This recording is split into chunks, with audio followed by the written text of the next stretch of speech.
Cahaya dari jurusan Hubungan Internasional. Aku Alisa dari Komunikasi. Nama aku Fahmi dari jurusan Ilmu Politik. Aku Rima dari Prodi Ilmu Politik. Aku Cahaya dari jurusan Sosiologi. Aku Adabi dari Komunikasi. Namaku Devi Sulfiana, aku dari jurusan Ilmu Komunikasi. Aku Anis Mufida dari Sosiologi. Aku Nadira dari Administrasi Publik. Di sini kelompok Birawa akan menjelaskan terkait analisis nilai keadilan dalam kasus yang kami ambil, yaitu kasus di Pulau Rempang. Tanpa basa-basi, yuk langsung ke pembahasan. Nilai keadilan dalam sila kelima yang berbunyi keadilan sosial bagi seluruh rakyat Indonesia mencerminkan prinsip kesetaraan dan pemerataan hak bagi seluruh rakyat Indonesia. Keadilan di sini mencakup keadilan sosial, ekonomi, dan hukum untuk memastikan bahwa seluruh rakyat Indonesia memiliki kesempatan dan perlakuan yang adil dalam kehidupan bermasyarakat. Selanjutnya, kami akan menampilkan cuplikan dari kasus yang kami ambil, yaitu kasus di Pulau Rempang. Langsung aja!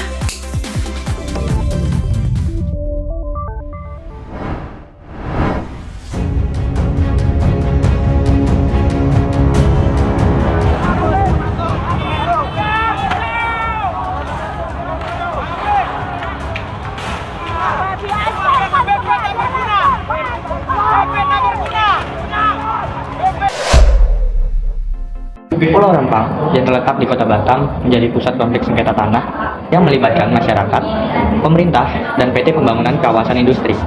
Ketidakpastian hukum atas tanah tersebut menjadi pemicu utama konflik, di mana masyarakat mengklaim tanah sebagai warisan leluhur, sementara pemerintah telah memberikan hak guna usaha atau HGU pada perusahaan, menyebabkan tanah dianggap bukan milik masyarakat.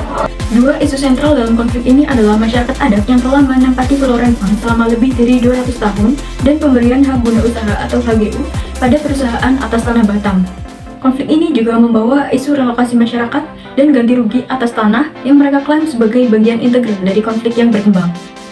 Dengan demikian, Pulau Rempang menjadi sorotan tidak hanya karena ketidakjelasan hukum yang memicu sengketa tanah, tetapi juga karena kompleksitas isu-isu sosial dan hak asasi manusia yang terkait dengan konflik tersebut.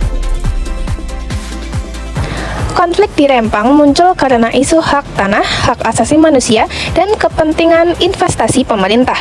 Rencana pembangunan Rempang Eco City dengan berbagai usaha seperti pabrik dan properti menimbulkan ketidaksetujuan masyarakat adat yang diminta untuk meninggalkan daerah tersebut.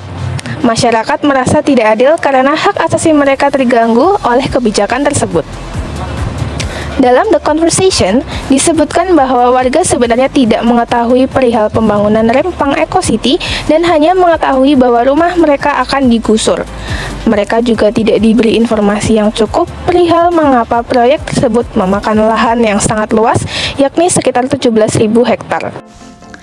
Di sisi lain, sekalipun menolak, masyarakat Rempang tidak kuasa membatalkan keputusan ini. Pemerintah pun berkukuh melanjutkan proyek Rempang Eco City dan hanya menjanjikan kompensasi berupa pemindahan warga terdampak ke lokasi yang dianggap lebih baik. Terjebak dalam resiko penjajahan lahan, masyarakat Rempang pun melawan. Tak hanya berdemonstrasi, mereka juga melakukan somasi, banding administrasi, hingga gugatan ke Pengadilan Tata Usaha Negara. Pemerintah memegang peranan kunci dalam menemukan jalan tengah di konflik ini, dengan menekankan hak asasi manusia dan menghindari kekerasan. Solusi yang disarankan mencakup dialog intensif dan sosialisasi efektif kepada masyarakat. Seperti yang diungkapkan oleh anggota Komisi 4 DPR RI, Hermawan Hairon, bahwa kehadiran investasi tidak boleh melupakan keberadaan masyarakat yang merupakan bagian yang tidak terpisahkan dari eksistensi dan keberadaan negara. Untuk itu, pemerintah diminta untuk bisa mengutamakan kepentingan masyarakat. Dalam konteks Pancasila, konflik ini mencerminkan ketidakadilan dalam pemberian hak tanah dan perlakuan terhadap masyarakat adat. Solusinya, kita harus menghormati hak-hak masyarakat adat dan mengutamakan hak asasi manusia tanpa kekerasan. Tentunya kita sebagai mahasiswa memiliki peran yang penting dalam kasus ini, meliputi aspek yang pertama, yaitu berkomitmen untuk memahami secara mendalam nilai-nilai dari Pancasila. Seperti contohnya aktif mencari pemahaman tentang konsep dan arti dari masing-masing sila yang ada di Pancasila. Pemahaman yang baik menjadi dasar utama dalam penerapan nilai-nilai tersebut dalam kehidupan sehari-hari.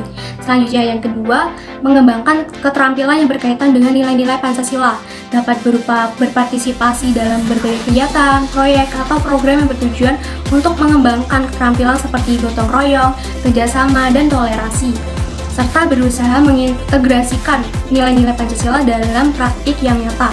Kemudian yang ketiga, kita berusaha untuk menjadi agen peningkatan kesadaran tentang nilai Pancasila di sekitar kita, seperti terlibat dalam berbagai diskusi, seminar, atau kegiatan penyuluhan untuk membagikan pemahaman tentang nilai-nilai Pancasila kepada teman-teman, keluarga, dan masyarakat sekitar kita.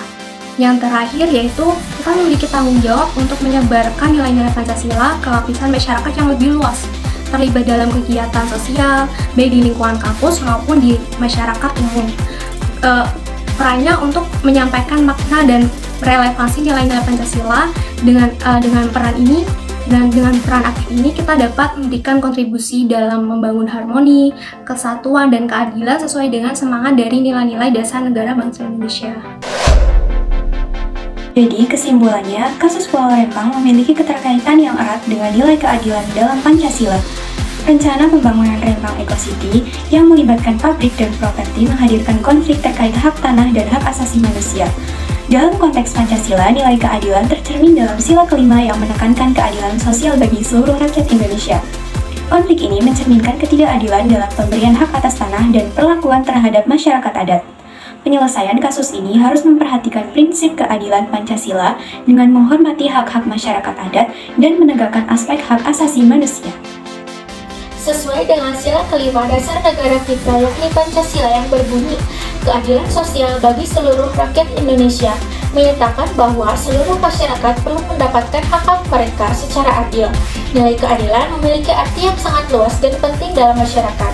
Keadilan juga dianggap sebagai tujuan hukum yang paling utama dan hukum harus ditegakkan untuk memberikan rasa keadilan bagi masyarakat.